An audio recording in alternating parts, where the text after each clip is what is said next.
So let me continue with forms. So those are the two forms. Then there are two other forms that are, I think, important for you.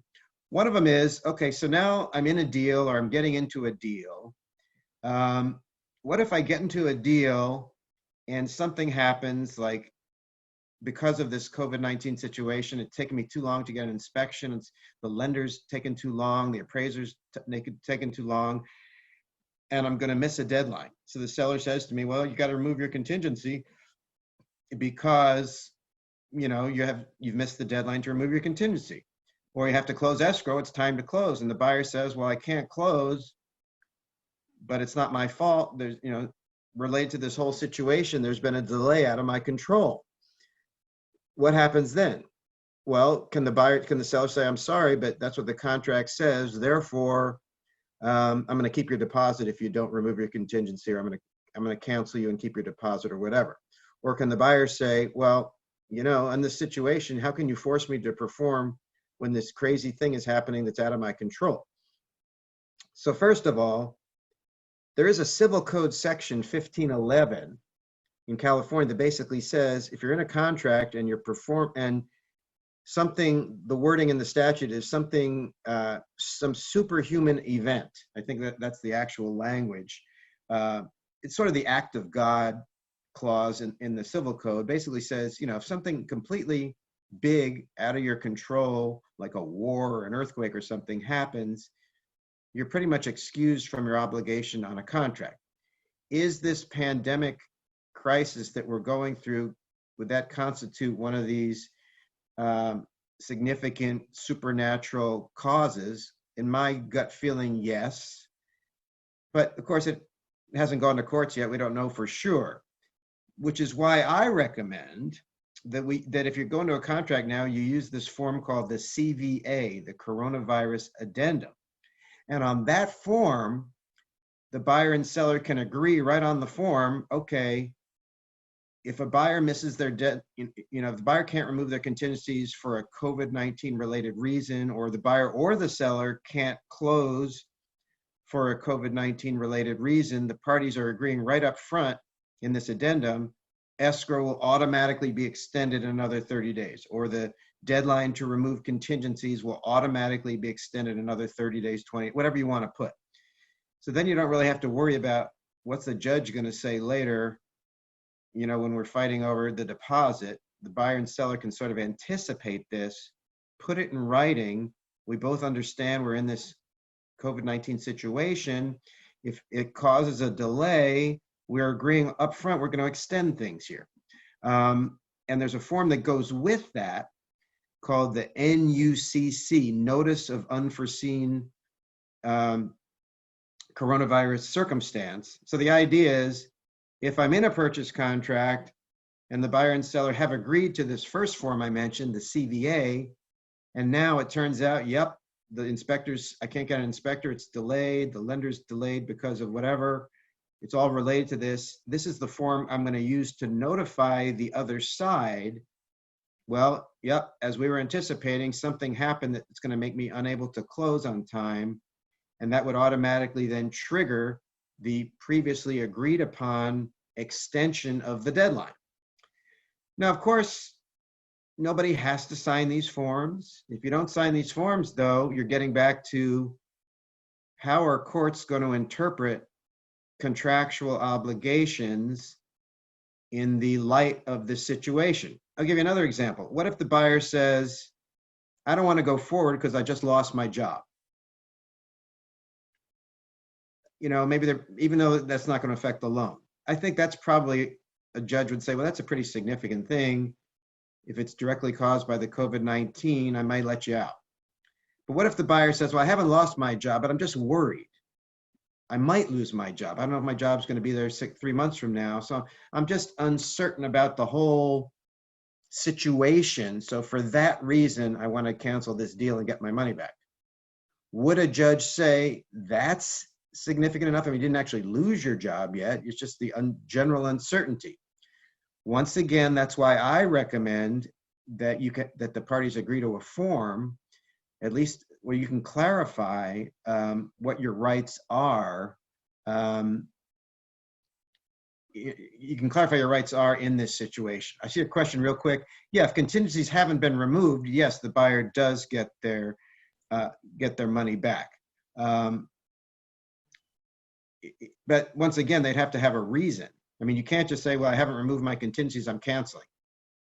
You have to act in good faith, and you have to say, well, I haven't removed my contingencies and I lost my job, and therefore I want to, that would probably be a good argument, a good argument to get your money back. But once again, just because your contingencies haven't been removed doesn't automatically mean you can cancel and get your money back.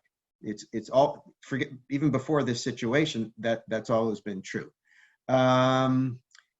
Since I'm looking at the questions right now, we're to use the CVA and the coronavirus addendum. That's the same thing. Remember the CVA, that's the form I mean, the coronavirus addendum. If you're already in escrow, you can try to get the buyer to sign this as an amendment. If you're going into escrow, you can have it required as an addendum. Now, it does say on this form, you have to decide if this thing happens and the buyer can't perform, do they get their money back or do they not get their money back? And of course, if the buyer's going to say, well, I want to check the box that says, if this happens, I get my money back. And the seller says, I want to check the box that says, if this happens, I'll give you an extension. But if you can't even perform with the extension, I want to get your money. So yeah, sometimes maybe buyers and sellers are going to dispute this and not be able to agree. But what I'm saying, even if they don't agree, depending on the circumstances, I can anticipate judges very well saying, well, because of this situation, buyer, you get your money back. I'm just saying it's a good idea to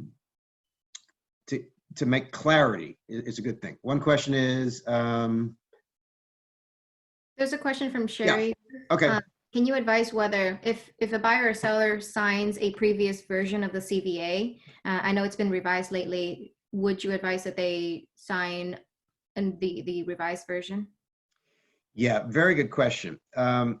So we're coming out with these forms very fast. Usually it takes time to come out with a form, but we got these forms out like in a day or so. And of course, as soon as you get a form out there, people out in the field that are using them say, well, maybe it should do this or this or this. So we immediately tweak the form. So the person who's asking is absolutely right. There was a new version. This is all in a matter of days, and then there's an updated version. So the question is, if we already signed the new version, should we now sign the updated version? And it's almost case by case. I'd have to see. Ideally, yes. Ideally, you'd re-sign the new one because it's reformatted, but it roughly works the same way. So if they don't sign it, it's probably okay. But the ideal, they would sign the updated one, but it probably wouldn't change substantively what was agreed to up front. But all these forms, yeah, I mean, are subject to being tweaked. I'm almost changing my answer as I'm talking to you. Ideally, yes, but if they don't want to sign the updated one, that should be fine in 99% of the cases. Okay. Yeah. An interesting question. Are buyers or agents and selling agents able to use the new CVA form, the coronavirus amendment form, to open up a ratified contract and renegotiate the terms, such as going back and asking for 10 or 15% price reduction? Have you seen that done? What would you say? Well, I mean, obviously, contracts are contracts. They're enforceable. They can always be amended if both sides agree. And maybe, I've heard this, sometimes buyers going right in saying, well, I think I want a price reduction. Seller says no. Buyer says, well, I'm going to cancel then. Seller says, well, I'm going to keep your deposit. And then we're back to what I was just talking about. I haven't heard a lot about that, fortunately. But I mean, any contract can be amended if both sides want. But if both sides want, you have to perform it as it is written. So we're not hearing that much about that, fortunately. I think Kathy Siegel's asking, should you give access to anyone who hasn't signed, who doesn't sign the PEAD? If they haven't signed it, you're setting yourself up for a problem coming later and you being accused of, why did you let someone in who didn't sign that form when that's a best practice that you're supposed to incorporate into your practice, in which case, if somebody's sued, you're not going to have E&O coverage. So I think it's a liability issue and a safety issue not to let someone in the property who doesn't sign that declaration. Another thing important, by the way, on this, not only E&O, but the PEAD form, the person who signs it is assuming the legal risk of entering the property. So they can't come back later if they say, well, I got sick on the property because the seller didn't clean it or something like that. They assume that risk.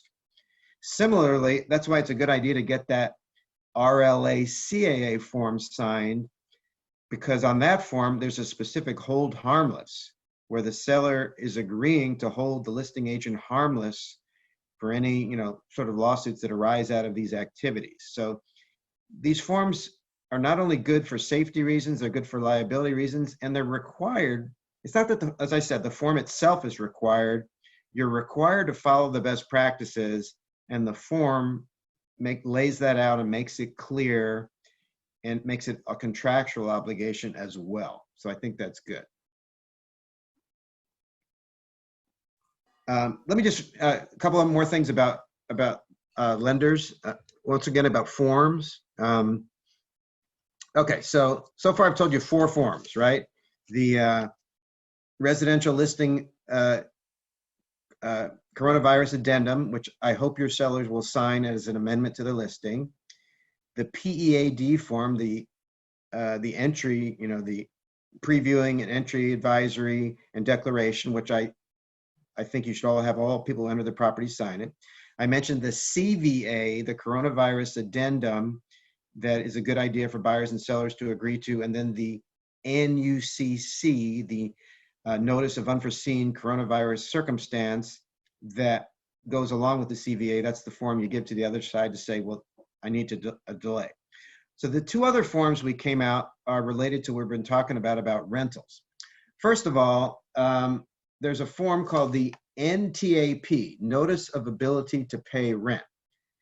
Well, we're going to have to tweak this form based on what just happened that John mentioned about this judicial council eviction moratorium. Because when we first came out with that form a couple days ago, it basically was saying, this is the form for the landlord to give the tenant, telling them that, yeah, there's an eviction moratorium, but you need to tell me in writing if you're not planning on paying your rent, and you need to tell me the reason. Because remember, up until this big statewide thing, the existing eviction moratorium said you could not pay your rent. You have to notify the landlord why you're not paying the rent. It's got to be related to COVID-19. Well, that's no longer true. Under this new statewide eviction freeze, you don't even have to tell the landlord why you're not paying the rent. Remember, you do have to pay it back. You have to pay, you might as well pay, but nevertheless. So we're going to tweak that form. We still think it's a good idea that you have a form that you can give to your tenants, sort of explaining what's going on here. And hopefully it'll be updated today or tomorrow. This is not required. You're not required to tell your tenants what's going on, but it may help the whole situation. It helps to remind them they still got to pay the rent. It's not because some of them are probably going to hear, oh, great, I don't have to pay rent. No, you just can't be evicted for not paying it, but that doesn't mean you don't have to pay your rent. And then so that form, NTAP, I'm sure will be tweaked.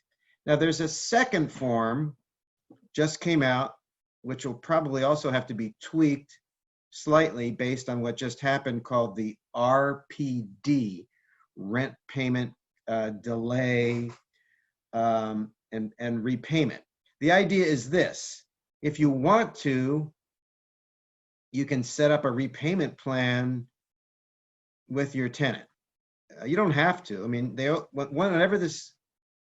you all the money. And once the eviction freeze is over, you can evict them immediately. But maybe some tenants are seriously having problems and you want to work with them, and it's better to get something rather than nothing. So you can agree with them, okay, well, you lost your job because of COVID-19. How about you pay me half the rent? Or maybe, why don't we agree right now that once this is over, you'll pay the back rent back over 3 months or 4 months or 2 months or 6 months or whatever you got to do. I mean, this is not required, obviously, but this is a form you can use if you want the RPD, just like the other form is a notice to the tenant. Both of these will come on, I think they're going to be on zip form today or tomorrow. They're being tweaked right now to take into account what just happened. So these forms aren't mandatory, but they're just sort of helpful to you as a landlord to notify the tenant what's going on and to set up any type of repayment. Or you don't have to do it now, you can wait till later. And I'm sure we'll have more forms issues as well. So that's the 6 forms, and these last 2 haven't even been officially hit zip form yet. Those are the 6 form changes that have happened so far because of the coronavirus situation. And that's the latest on the best practices. You're an essential service. Be glad you're not in the city of LA, no showings at all. That hasn't been anywhere else in Southern California yet. That is also the case in some places in Northern California. So that's sort of the important stuff I wanted to cover. And I can, of course, take questions. I haven't been looking. Are there more questions? Oh, we have many questions waiting. Okay. So first of all, on the 2 forms, the PEAD form and the RPA CLA form, can those still be used in the city of LA? Is there any reason why they wouldn't be able to? Well, you can use them, except there are no showings. So you don't really need a form for people to sign to enter the property if they're not allowed to enter the property. So, City of LA. So you're not supposed to be going into the property, period. So I know mean, that yeah. agents have been trying to find ways to have their clients enter the property on their own. What would you say to those agents? Yeah, that's a good question. What if the agent's not involved at all? Is there anything wrong with a buyer just entering the property? The seller lets them in, let's say. Well, I don't know how strictly this is going to be enforced. If the agent is arranging that, to me, that's a showing. Just because the agent's not there doesn't mean it's not a showing if you arranged it. What if there's no agent involvement at all? Buyers contact seller directly and to arrange to coming in. I think if you ask the legal authorities in the city of LA, they'd say that's against the spirit of this rule. We're saying right now, don't go into people's properties. That's one thing you don't need to do. Of course, what buyers and sellers do between themselves without realtor involvement, they're going to do what they're going to do. But if I were talking to them, I'd say, I think that would go against the whole spirit of this. By the way, a general question, Julie, I think you asked me to talk about before is, what if, forget LA City for a second, you're in LA County where real estate is still going on. That means no open houses, though. No open houses, no broker previews, no broker tours. So what do you do if you see a realtor violating this? They're having open houses, or they're having multiple showings. They're allowing more than 2 people in at a time. They're clearly not following the best practices. What do you do about that? Should I file a complaint at the Board of Realtors? Is that a violation of the Code of Ethics? Well, believe it or not, NAR has said that's not specifically a violation of the Code of Ethics. What that is a violation of the law. First of all, those realtors are totally setting themselves up for liability, no E&O. And in some places in California, local law enforcement will actually get involved and will go shut down the open house and cite the people and fine them. So one avenue you have is local law enforcement. Unfortunately, it's case by case, but generally you can't use the Code of Ethics, unfortunately. It's not considered an ethical violation. We can argue about that, but that's what NAR just sort of came out with. I mean, to me, violating any law is ultimately, you could say, is unethical, but that's me talking, that's not NAR talking, and you guys enforce it yourself. But I will say, but basically this is a local issue. Local associations can talk about internally, how are we going to go after these people? You could do anything from calling them out, publicly shaming them, calling law enforcement, do whatever you want. It's a local issue. You guys police yourself. C.A.R. doesn't police anybody. Local associations police each other and police your own members. You guys collectively do that. So you guys can do what you got to do. But I did want to raise that code of ethics issue because you asked me that up front. Okay, go ahead. So right now, if the city of LA is not allowing any showings, does that also affect virtual tours? What would you say? Yeah, I mean, I think the good, do everything you can virtually. I mean, there's no problem with a seller who has the equipment, taking pictures, creating videos, and you set it up so the buyer can view those videos. And if that's okay with the buyer, if that can work. Deals are closing right now in areas where there's no in-person showings. How does a realtor do a visual inspection? Well, you really can't do a visual inspection in city of LA. You can do them other places. But you can basically, we're even saying you can, as a listing agent, you can base your AVID form, basically say to the buyer, I'm not allowed to enter the property, but the seller sent me these pictures, and based on these pictures, this is what I'm telling you, and you understand that I didn't physically enter the property. I did the best I can, and this is what I have to say to you. And we actually have language on our website. You all got an email about a week ago something called legal tools, or go to the website and you can find out language we suggest that you can actually put on your Avid form if you were unable to actually enter the property. Remember, that should only be an issue in LA City. LA County, you can go in and do your inspection. On the other hand, I've heard realtors say, well, even if I'm allowed to, I'm uncomfortable going into the I want to do everything virtually. I don't want to do it. Can I still do it? Yeah, you can still base your Avid form on things you've gotten from the seller or whatever. And if the buyer agrees to that and they sign acknowledging that, you can do that. That's perfectly legal. So that's an issue that's also been coming up.